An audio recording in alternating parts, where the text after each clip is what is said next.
Assalamualaikum warahmatullahi wabarakatuh.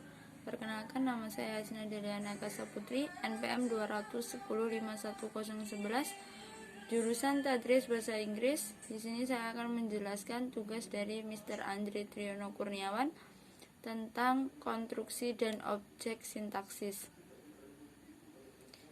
Jadi, materi tentang konstruksi dan objek sintaksis yaitu dilatar belakangi dalam kehidupan manusia membutuhkan komunikasi dan bahasa yang dibutuhkan manusia di dalam berkomunikasi.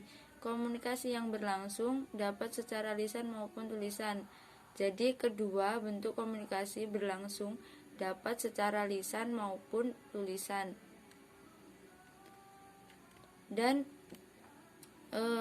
pengertian konstruksi yaitu satuan bahasa yang bermakna yang termasuk ke dalam bidang sintaksis yang minimal terdiri atas dua unsur. Jadi konstruksi itu memiliki dua unsur. Unsur yang pertama yaitu satuan bahasa yang bermakna yang termasuk ke dalam bidang sintaksis meliputi 4. Yang pertama itu wacana, yang kedua itu kalimat, yang ketiga klausa, dan yang keempat frase.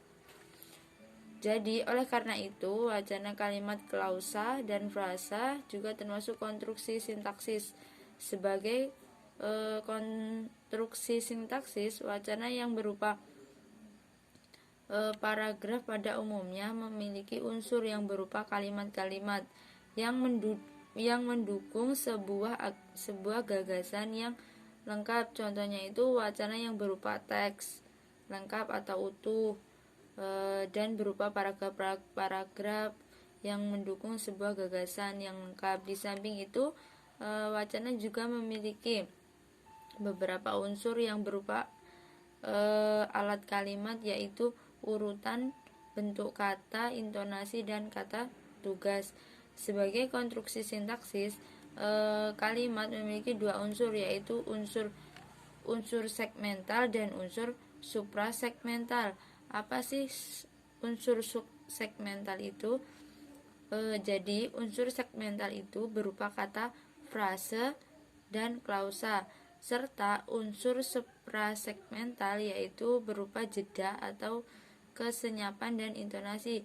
Sebagai konstruksi sintaksis, klausa memiliki unsur yang disebut dengan fungsi, kategori, dan peran. Sebagai konstruksi sintaksis, frase memiliki unsur yang berupa kata-kata. Oleh karena itu, aspek bentuk dan aspek makna kata-kata yang menjadi unsur frase sekaligus juga merupakan unsur konstruksi frase sebagai sintaksis. Dan sintaksis itu sebagai cabang ilmu bahasa yang membicarakan tentang seluk-beluk atau wacana, kalimat, frase, dan lain-lain. Oleh karena itu, jadi objek kajian sintaksis itu pun juga wacana atau kalimat, klausa, dan frasa dengan segala permasalahannya, baik mengenai hubungan bentuk maupun hubungan makna. Di dalam sintaksis, kata diperlakukan sebagai satuan terkecil pembentuk konstruksi, frase, klausa, dan kalimat.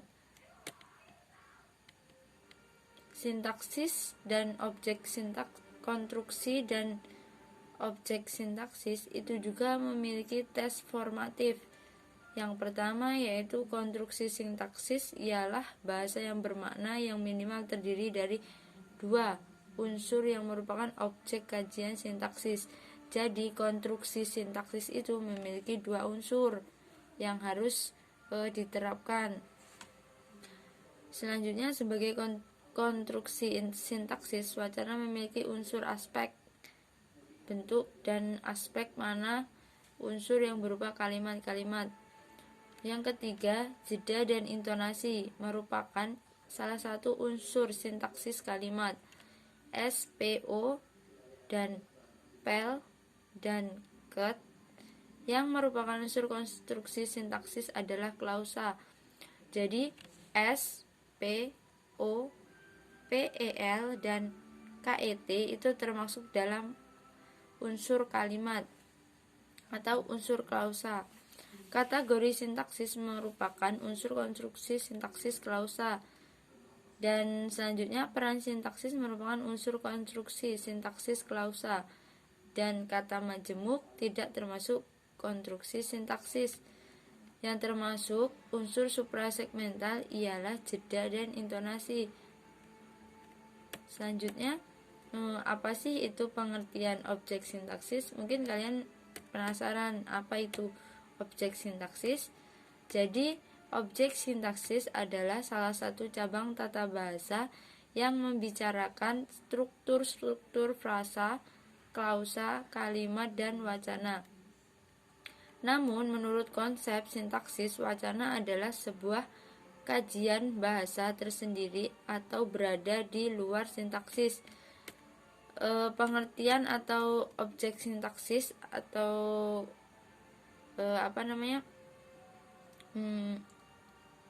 konstruksinya itu juga memiliki beberapa alat sintaksis dan jenisnya.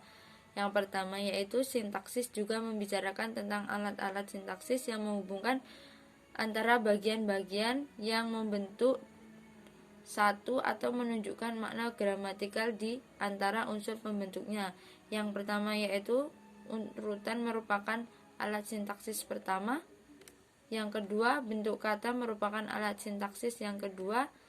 Yang ketiga, intonasi merupakan alat sintaksis yang ketiga. Yang keempat, kata tugas merupakan alat sintaksis yang keempat. Dan itu pun beberapa alat atau jenisnya di dalam sintaksis. Selanjutnya, kata-kata yang dicetak miring pada kalimat atas merupakan kata tugas seperti nomor 1 dan nomor 2. Sedangkan nomor 1 itu kalimatnya mereka duduk di ruang tamu. Dan kalimat yang nomor 2 pada hari ini kau dan aku harus pergi. Jadi kata di dan pada kalimat sebagai preposisi atau kata depan, bentuk kata-kata depan atau kata-kata dan dengan pada kalimat 2 dan 3 sebagai konjungsi kata sambung. Sedangkan bentuk kata hai pada kalimat ketiga yaitu kalimatnya hai, kemarilah dengan segera sebagai kata seru. Bentuk kata si pun. Dan lah pada kalimat keempat, apakah engkau mengenal si miskin? Dan 5 sebagai partikel atau penegas. Jadi kesimpulannya itu alat-alat sintaksis terdiri atas urutan bentuk kata, intonasi, dan kata tugas. Dalam intonasi terdapat titik nada, tekanan tempo, dan kontur. Di dalam konstruksi dan objek sintaksis juga memiliki konstruksi dan unsur konstruksinya.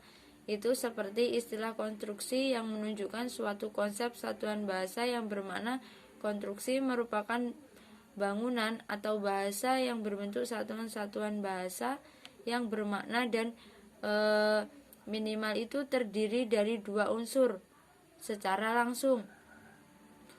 Unsur langsung itu sebuah konstruksi sintaksis adalah kata atau bentuk bebas seperti frasa atau klausa, dan konstruksi sintaksis merupakan satuan bahasa yang bermakna yang berupa frasa, klausa, dan kalimat. Contohnya itu seperti rumah saya, buku dan tinta, mereka akan datang, anak saya pulang, dan lain sebagainya.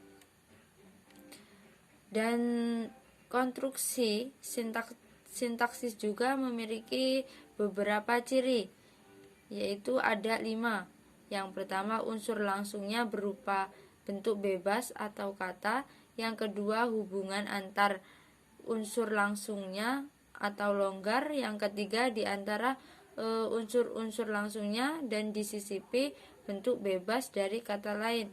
Yang keempat, biasanya struktur unsur langsungnya tidak tetap. Dan yang kelima, bentuknya berupa frasa atau klausa dan kalimat. Jadi itu beberapa ciri-ciri konstruksi sintaksis. Dan unsur suatu konstruksi dapat dikelompokkan menjadi dua, yaitu unsur yang pertama, unsur yang secara langsung membentuk sebuah konstruksi, dan yang kedua yaitu unsur yang secara tidak langsung membentuk konstruksi.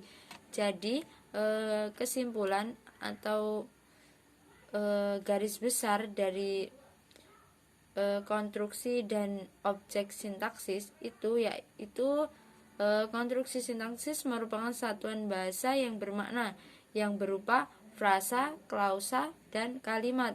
Dan unsur konstruksi terdiri atas unsur yang secara langsung ataupun tidak langsung membentuk sebuah konstruksi. Jadi konstruksi dan objek sintaksis itu memiliki dua, langsung dan tidak langsung, dan dapat membentuk sebuah konstruksi.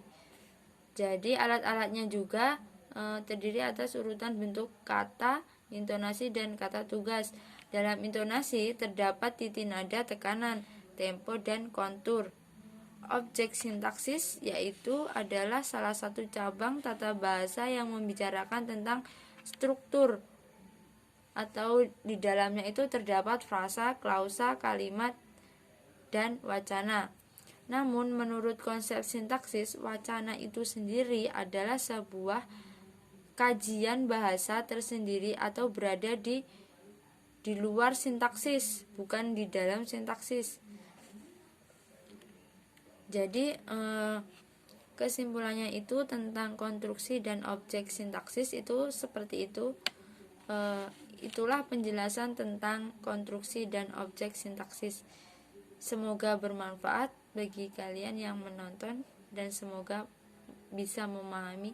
Sekian dari saya, kurang dan lebihnya saya mohon maaf. Saya Ri, wassalamualaikum warahmatullahi wabarakatuh.